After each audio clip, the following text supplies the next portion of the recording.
Pompey. The Gnome engine? Yes, a Gnome. It's a rotary engine.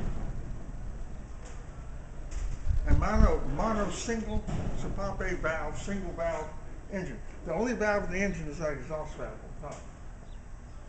And the intake is when the piston drops down, it uncovers a bunch of slots, and the pressure of the gas oil mixture in the crankcase rushes into the vacuum there.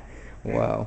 And when the piston goes back up, it goes past those holes, it shoots, it presses, bang, and here it comes again. A truly mechanical carburetor.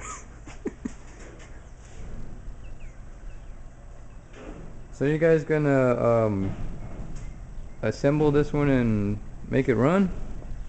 We don't have a Gnome that runs, we have a Larone that runs.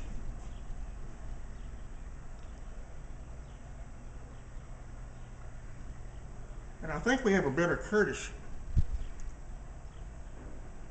And Much nicer. That's a Hispano Suiza, but let me show you one that looks totally what you're missing here. Look, come over here.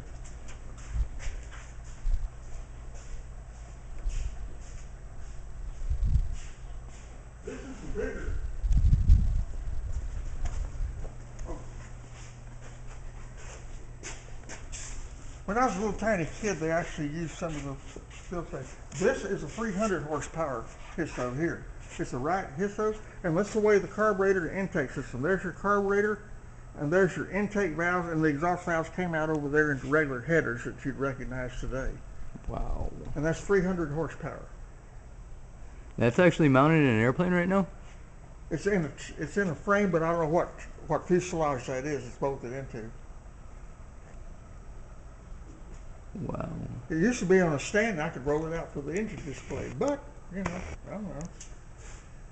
Let's say I made this up several years ago. These were used in the F-2B Bristol fighter.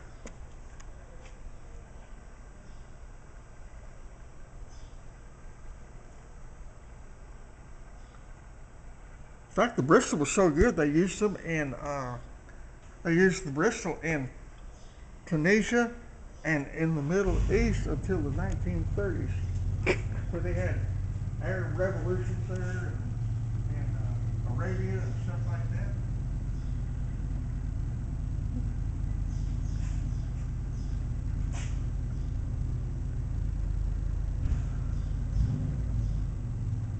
What kind of fuel was used? This is 85 octane gasoline, regular oil. They have real oil pan.